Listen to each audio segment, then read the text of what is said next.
So we're going to be working on a landscape piece today. So if you watched my last video, I told you that's what we were going to do next. So we're going to alternate between the Slow Stitching Sampler series book, and we're going to then move on to the scavenger hunt, which this was the first one project of the scavenger hunt. And then we will move to the Scrappy Tiny House quilt series. And I really enjoyed my last video with you making that purple soft book. Excuse my arm reach. And then the pink soft book, this is the layout that I came up with on those pages that I showed you. And I still have to add a little bit more pink on this side, but I'm really happy with this side. So we'll be stitching this together. So that's how I have it planned, is we're going to do one of these categories at a time together. Okay, so this is the landscape piece. Let me show you what I did use as a starting point for the layout. But this particular one is not that exact drawing. So let me just go over it with you element by element. And if you want to take out a piece of paper, that's what I would recommend. Go ahead and stop the video, get an 8.5 by 11 piece of copy paper, and unless you have a small notebook nearby you handy that you could draw it on.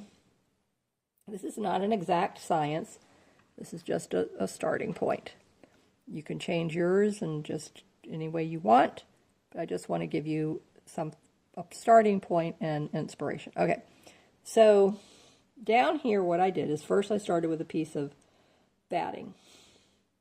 Didn't even do a foundation fabric, just the piece of batting. And then I went through and picked out different fabrics that I thought I would want for my scenery. And this is not, okay, so you can have the ground, you can have your horizon, you can have your sky. So those could be think of those as your three main sections that you're going to work with. So your ground, your horizon, and your sky. Now, for me, I don't do things exactly like everybody else does. I let my little creative juices start to turn, and I wait and I wait and I wait, and then finally it comes to me, okay, this is what I want to do. And so this is my rendition for my little creative psyche, what I came up with. So for the ground, okay, obviously you've seen ground cover. You know plants that are called ground cover. So that's where this little strip here, it's yellow, and then it has little orange and yellow flowers with little green leaves. Okay, then this over here is like, think of a bigger bush, maybe like a hydrangea. That's kind of like something I was thinking of here. And then, okay, here's maybe like a hedge. And then I just took out this piece of yarn that I had that I'm going to weave it and somehow put it in here. But this is just here for utilizing it, not that it's going to stay like that. And then I had a piece of fabric and I decided, okay, I like this. It looks like a little hill. So I cut it out to look like that, to look like a little hill. So now the hedge is at the base of this little hill. And then above that is another beautiful blue sky and a windy day, and this leaf is blowing through the air. Haven't you seen that? And I mean, so that's what I envisioned when I saw that piece. And then I took this little piece of organza and I scrunched it up. So this is going to represents a cloud. Okay, so there's the cloud. And then over here, maybe it's like the sun is really bright that day.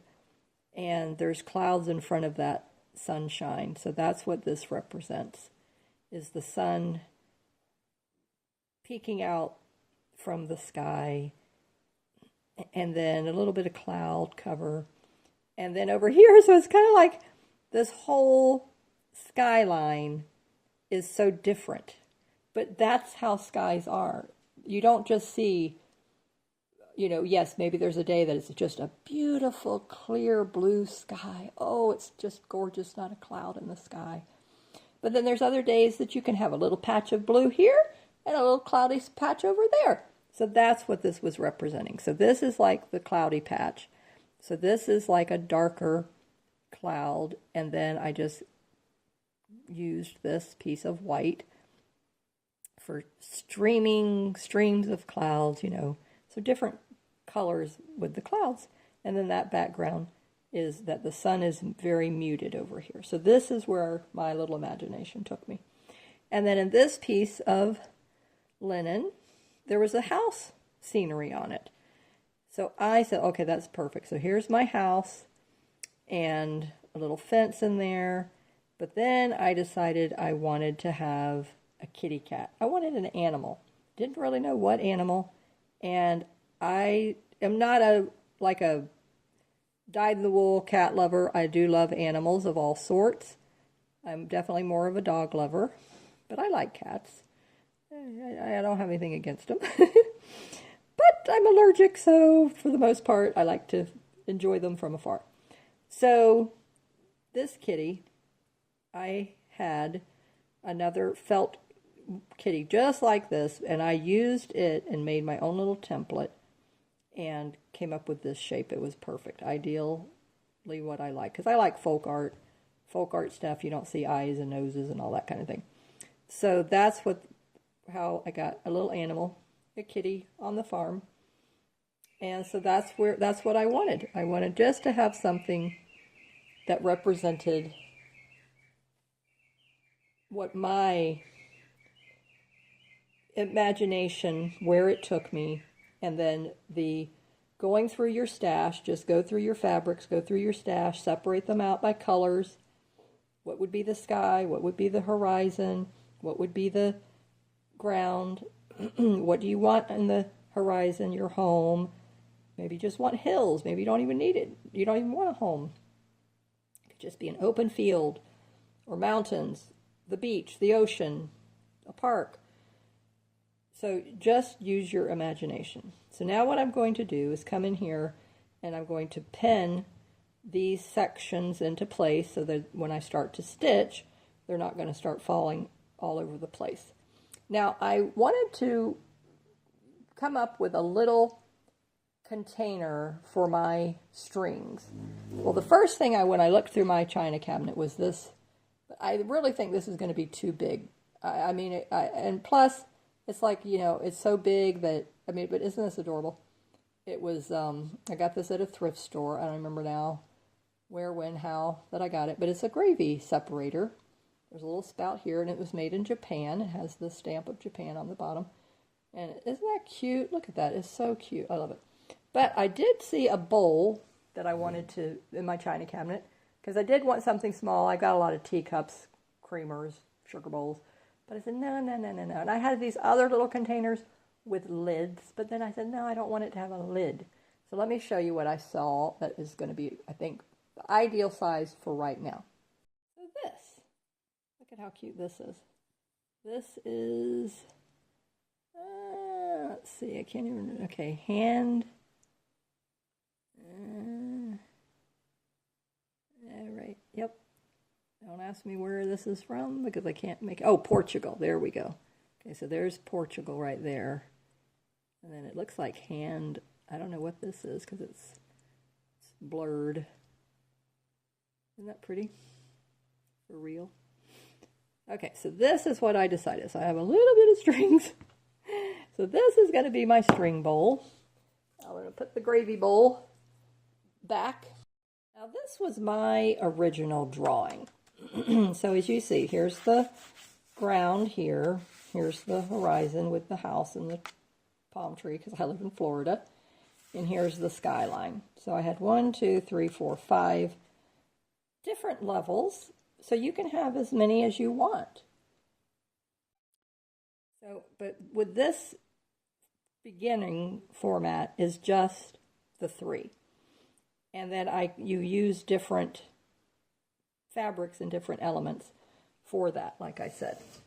All right, so let me go ahead and get started with pinning it into place. Because when I've moved it so many times in my book, showing you, and things were starting to move around. And then I did this months ago, last year sometime. And so I was like, you know, I don't want the pieces to really start to fall out of place, and then I won't know where I had anything. So let me go ahead and start pinning these things into place and get them back where they need to be. Move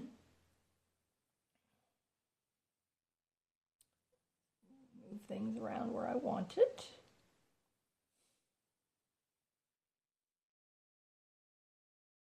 That's really going to stay there or not, but I'm going to pin this separate.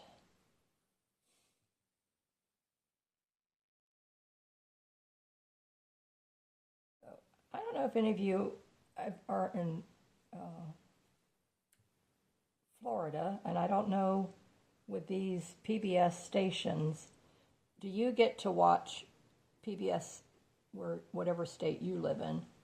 I know it's a Florida channel, but we have the Masterpiece movies, and they started the series back up, All Creatures Great and Small. And I know, like, if you have an Amazon, excuse me, I don't know what's going on with my throat. This weather is all I can blame it on. That you can, you know, get channels on Amazon, you know, like HBO and all that kind of thing. The BritBox, BBC, and so, but because I live here in Florida, then I support the channel with a donation. And but anywho, I'm just talking about what shows that I like. And I like the Hallmark Channel. I watch a lot of their movies in that series. When Calls the Heart is back. And so we really enjoy that, my husband and I both. And I'm seeing this piece here needs to slide over. But anyway, so I am enjoying both of those. I like the All Creatures Great and Small because it is based on a true story. I haven't read the book. It was based on a veterinarian's life in England. James Herriot. Herrr, I think it is. I don't remember if it's E.T., I think. So anywho, so that was really interesting, and his children are still alive. I think him and his wife have passed away, but so we enjoy that, and so you get a lot of historical information. It started, I think, in the early 1900s or late 1800s, and so now it's at 1941. So very interesting. Okay, so here we go. So now I have these pinned down. I think I'll put another pin over here. I need one right here because this is a little bigger piece, and this is just holding that up there. All right, now, so I think I'll start down here. I just want to use some smaller stitches. Okay, that was not even... So I want to go with a neutral. So this is going to go in the scrap bowl. This will go into the scrap bowl.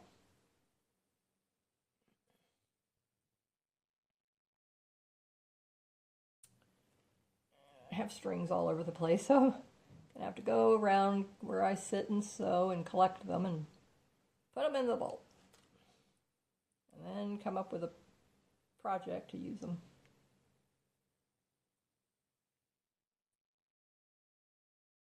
I thought that would be a cute thing to do. Nice way to use them is when I do my little shaker style embellishments.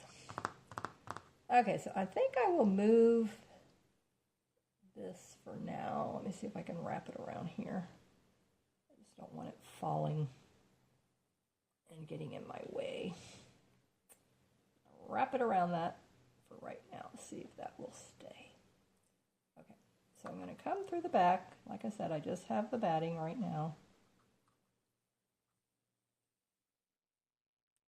Just going to do some running stitches across this. Just want to hold it into place. So then when I decide what other stitching I want to do on it, any lace that I want to add, any buttons that I want to add, and you know, so I'm not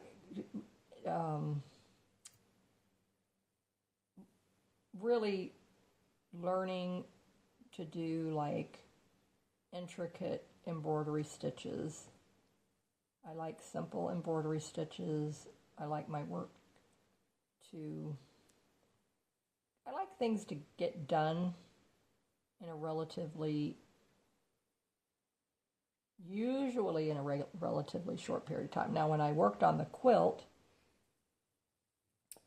my vintage hanky quilt, which was 12 blocks, I knew that that was going to be a definitely time-consuming, long, drawn-out. And I started it before I got another health issue.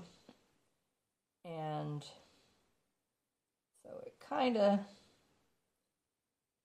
it probably would have been finished a lot sooner had that not happened. So, but I had a whole year of adjusting to the medication. That was a nightmare. So it kind of put a damper on things, and I just couldn't handle anything except really small, little, simple, quick and easy projects. The fact that I managed to even continue making videos through that year was very amazing. But the videos, actually doing this, you know, I could do the projects. I could just sit around like the majority of you do and not have a YouTube channel. So how I got started with my YouTube channel, I've talked about before, but it was because I had an illness and a major catastrophic.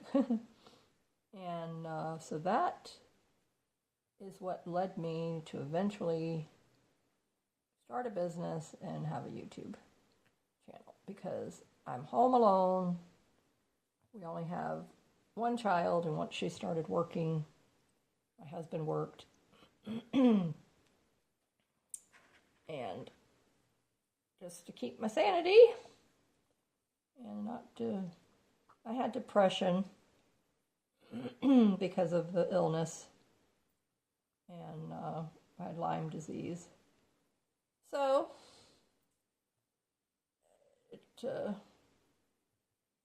I needed something, so I did a lot of things. It wasn't just like that was the only thing I did. I do a lot of volunteer work in the community with our congregation, and I'm a Bible instructor, so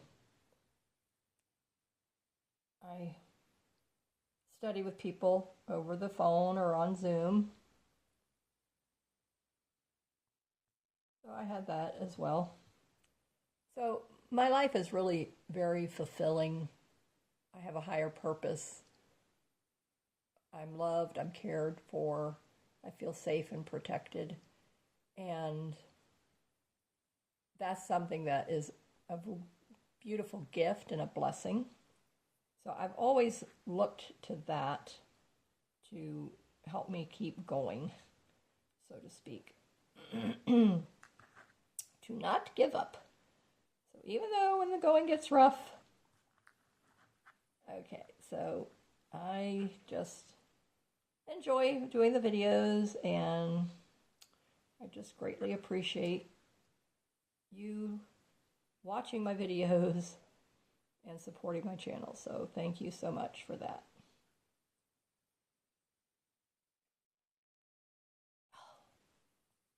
I think I'm going through a couple of layers here.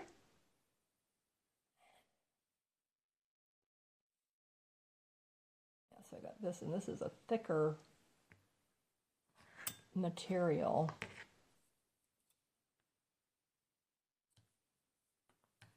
It's almost like a bark cloth. I think that's what it is. I was going to say burlap, but I think it's a bark cloth. Very thick. Okay, now, all right, I want to continue with that lighter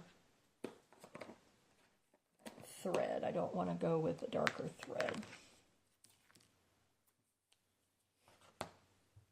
And there's 6 strands on here, and I split it 3 and 3. I don't even have a needle eye big enough to take the 6 strands.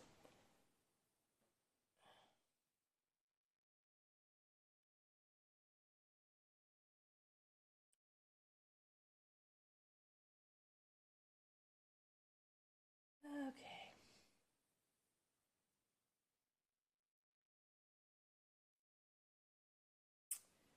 Alrighty then.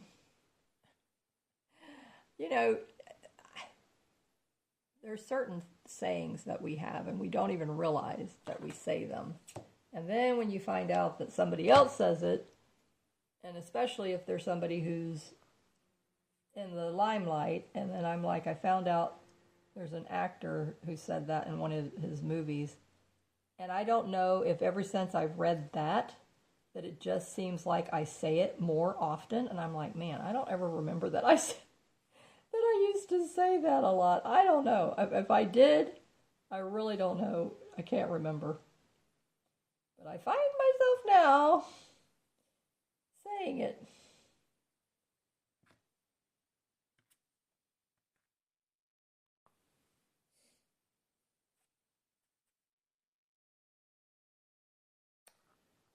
Okay. And my prayers, heart goes out to everybody around the world, not just here in the United States, but who are going through so many things, natural disasters and economic hardships. I mean, it's just an endless, and a sign of the times that we're living in. So it's just very sad.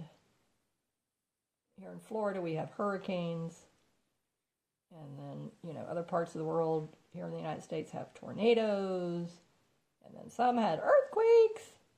But guess what? And we've had wildfires here in Florida. I mean, there was one year that they thought Florida was going to burn up. We had friends up in Maryland, and they were calling me saying, get out of Florida, come up here. But this, I don't know, because I never really looked into seeing, what was the financial damage and devastation to people's homes and businesses when all that happened here in Florida. I mean, I know with the hurricanes, and but this is just like, okay, this is getting a little bit, I don't want it to move on me. I'm going to pin it right here. It's trying to wiggle, and I don't want it to wiggle. So keep that in mind when you pin your things down and you're stitching. If you need to readjust any of your pins, then any corners like this, just keep an eye out on that so that as you're stitching, it might start to shift. So you always be, assessing and analyzing and scanning it to see what's happening. That's the beautiful thing with the hand sewing. This is so relaxing to me. I don't know. I just enjoy it so much. I do machine sewing, I did some of my quilt on the machine because that was a big, big project. I'm not going to do any quilting on the hands anymore that are like that. Small stuff. There's the little details. I do like to do that. But otherwise, no. Okay, so I could, but I think I'm going to I think I'll just stay here with the parameter.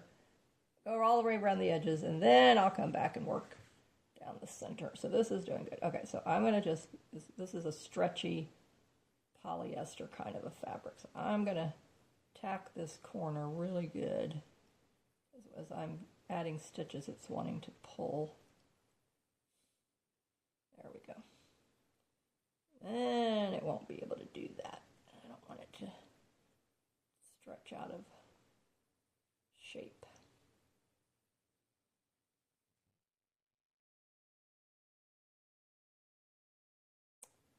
Now, I am going to, which I was going to bring it up. I was going to do a separate video on the giveaway that I'm doing, but I had to do a little bit more research. And some of the channels here do giveaways that don't really follow the compliance rules. But I'm very mindful of checking things like that. And so basically what I'm going to do is everyone who comments on my videos and participates in the scavenger hunt game will be entered in. Obviously, you have to be a subscriber to my channel and participating by commenting, and then especially on the scavenger hunt game, because I'm really wanting to get that going big for this year, and I want to continue that in the years going forward, and I'm going to add more and more fun things to that game. But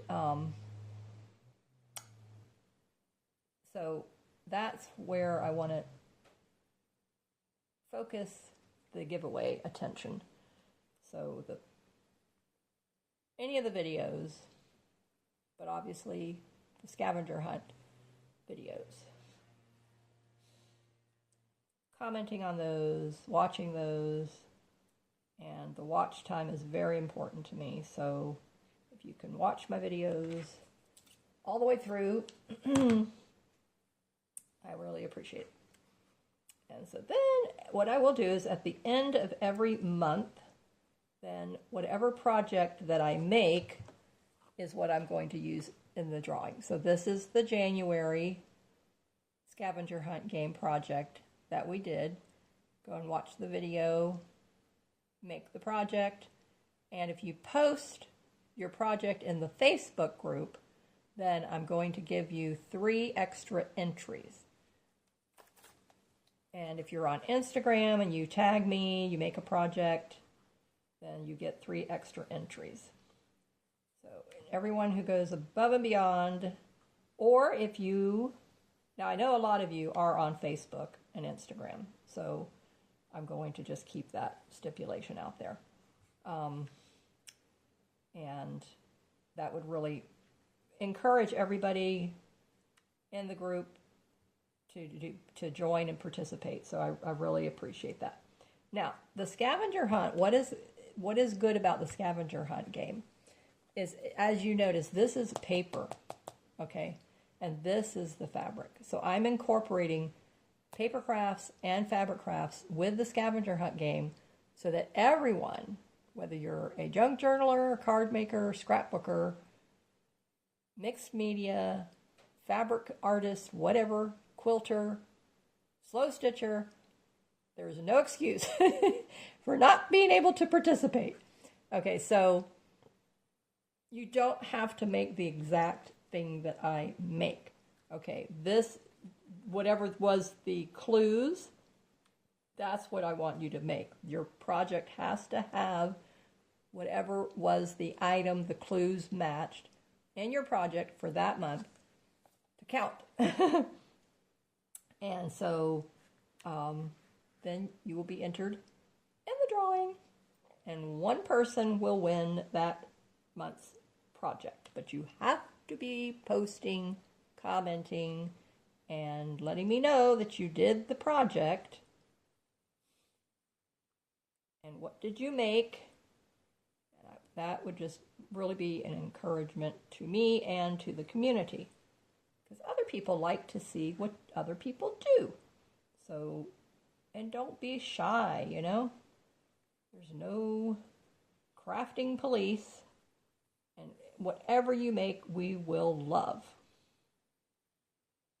If you love it, we'll love it. And even if you don't love it, because sometimes we're our own worst critic, but I'm sure it will be lovely. Okay, look at that. Wow, huh? I got all the way around. Very good. Okay, I'm going to secure this corner like I did the other. I think that's a very good idea to do. I'm going to start doing that on my projects like this. When you're on the machine, you kind of do that too. Should have done it on these other corners, but that's okay. All right, so then I'm going to go. All right, now. So there you go. So there's that first phase. Okay, now the next phase step is, okay, I've got to secure this and then secure this, all of these pieces. Okay, so everybody else is going to have a turn. All right, come through here with a needle. Okay, then I will do some decorative stitches on different areas. I'm thinking like maybe the cross stitching and some French knots. I love doing French knots. So wherever I can put some French knots, I always like to do that. Okay, now one of the little tips that I like to do is when I do the knot, which you saw me do it twice, then I like to just come through with the needle and thread and then just go through and then snip it like that. So then the tail is really secure. You're not just cutting it off right there. I just feel like it gives that an extra added little, even though this is going to just be in a book. It's not going to, yours could be a wall hanging or whatever too. It's going to be a quilt. Definitely secure it more. Okay, so I'm thinking I did come up through here, but now I want to secure this. I want to secure this. This is got attached here. This over here. Okay, let me move Kitty out of the way because I know where he's going to be. All right, so I'm going to go ahead. Yes, I'm going to attach this little piece of ribbon, and this I just cut off of another piece of fabric. It wasn't even its own little ribbon piece. It was from something else. And I'm going to go up here. And even though the kitty's going to cover that, but I want to make sure right now it is secure there. Over here, come down here, go into the corner of that. I will secure that on the back. Okay, so there we go. I think this is a nice stopping point, and we had a great start to this landscape piece today. What do you think? Leave me a comment below, and just let me know your thoughts. What are you working on in these 4 projects? And if you have started the scavenger hunt game, did you watch the videos? Did you pick up the download in my Etsy shop? anything about the projects you want to comment on, I'd love to hear. So stay safe, keep creating in the sunshine, and I will link the video to the scavenger hunt, so please watch that next. Bye-bye.